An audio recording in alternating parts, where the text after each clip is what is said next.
So ngayong araw na ito ay tuturuan ko kayo kung paano nga ba mag-setup ng ating Wi-Fi extender na ating binili.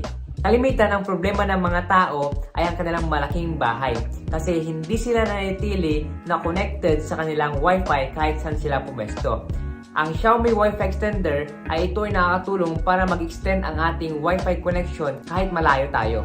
Ang una natin gagawin ay mag-download ng Xiaomi Home. So punta na tayo sa ating Play Store or App Store. So search natin dito Xiaomi Home. So na-search ko na and ngayon i-download ko na. Alright, so after natin ma-download ay i-click natin yung open and then after nun ay susundan nyo lang ako para masundan nyo yung step by step na gagawin ko. So ilalagay ko dito yung screen kapag na-download ko na. Alright, so na-download ko na guys. So ngayon, i-open ko na tong Xiaomi Home ko. So ilalagay ko dito yung screen. Alright, so open ko na. And then after ma-open, i-click natin yung agree. And then next step is i-click natin yung allow. And then allow. And then experience now. And then click natin yung create account. And then hanapin dito natin guys yung Chinese mainland sa ating country. So titingnan natin kung meron ba ditong Chinese mainland.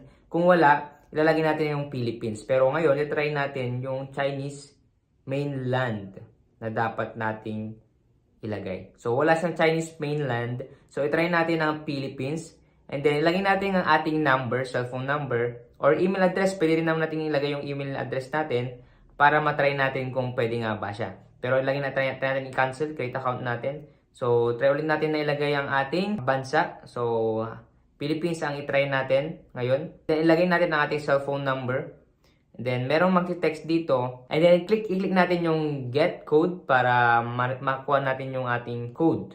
Click natin yung get code and then makita dito yung I'm not a robot. I-click natin yung check and then click natin kung ano yung sasabi ng robot. Ano yung select natin. Click natin yung palm trees. And then verify.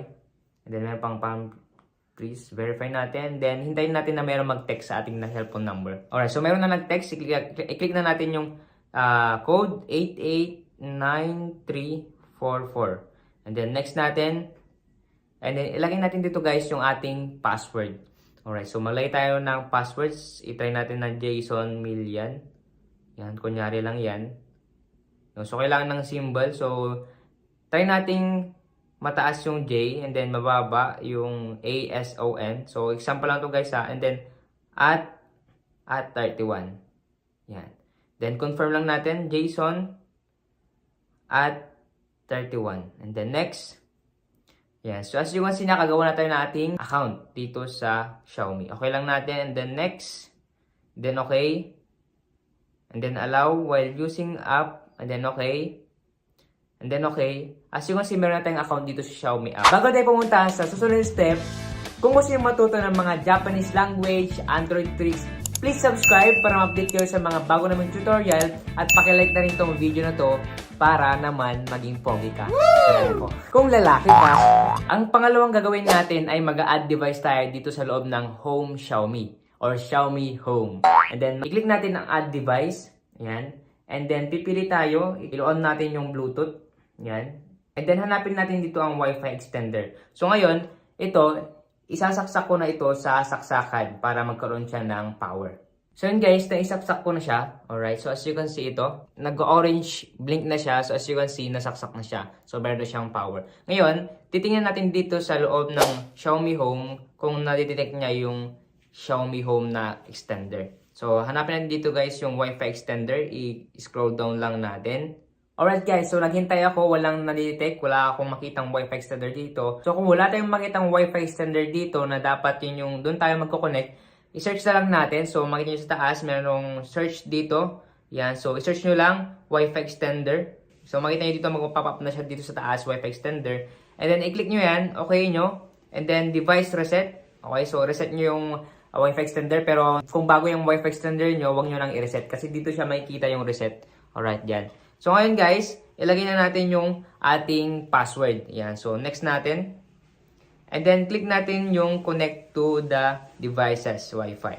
Yan. So ngayon, i-click natin dito yung Xiaomi repeater V3 MIA P96EF. Yan. So ito yung nakita natin na Wi-Fi extender. O yan. So i-click natin yan, mag-connect tayo. After natin i-connect itong Xiaomi repeater, balik ulit tayo dito and then ma-direct na tayo dito sa scan. Yan, so nag-i-scanning na siya at hintayin na lang natin na mag 100%.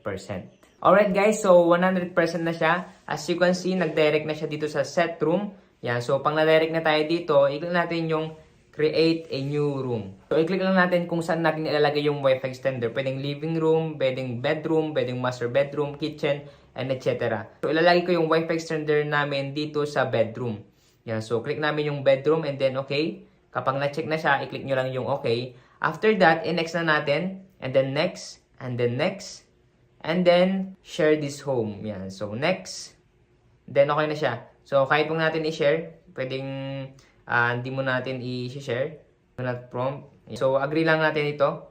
So as you can see, color blue na siya. Yan. So pag nag-blue na siya guys, ibig sabihin ay connected na siya at pwede na tayong makakonect. So ngayon, itatry natin na kumonek sa ating Wi-Fi extender. So punta tayo dun sa Wi-Fi. And then makita nyo dito guys, Shimris Plus. So, ibig sabihin, kapag may plus sa dulo, ito na yung Wi-Fi extender na ginamit natin. So, click natin to, and then, ika-copy-paste natin dito yung Wi-Fi password. And then, ilalagay natin dito yung Wi-Fi password natin. Alright, so, copy-paste ko lang yung Wi-Fi password namin. And then, i-click natin yung join. Yan. So, hintayin natin na ma-connect. So, titingnan natin kung effective siya. Boom! Yan. So, nag-check na siya. Ibig sabihin, connected na siya. So, blue na siya. Connected na siya. And then, try natin na mag-YouTube. Kung makapag-YouTube tayo. Yan. So, click natin itong, pwede naman itong Instagram. Yan. So, try natin na mag-Instagram kung effective siya at pwede na akong makapag-Instagram. Yan. Yan. So, pwede na siya guys. So, as you can see, connected na siya. Kung gusto niyo naman na magpalit ng password, ay pwede namin yon ituro sa next na video. Yan. So, ito siya. Yan. So, pwede yung panoorin para maituro namin ito. At malaman nyo kung paano magpalit ng password. Para yung iba yung password dun sa modem, iba na yung password dito sa Wi-Fi extender. Alright, congratulations dahil na-connect na inyong Wi-Fi extender sa inyong modem. So, ganoon lang kadali mag-setup ng Wi-Fi extender. Kung inyong Wi-Fi naman ay mahina or no data connection, meron kaming video apanidalan kung bakit walang data connection ang inyong Wi-Fi. So, pwede yung panoorin, ito siya. Alright, pwede yung panoorin after this video.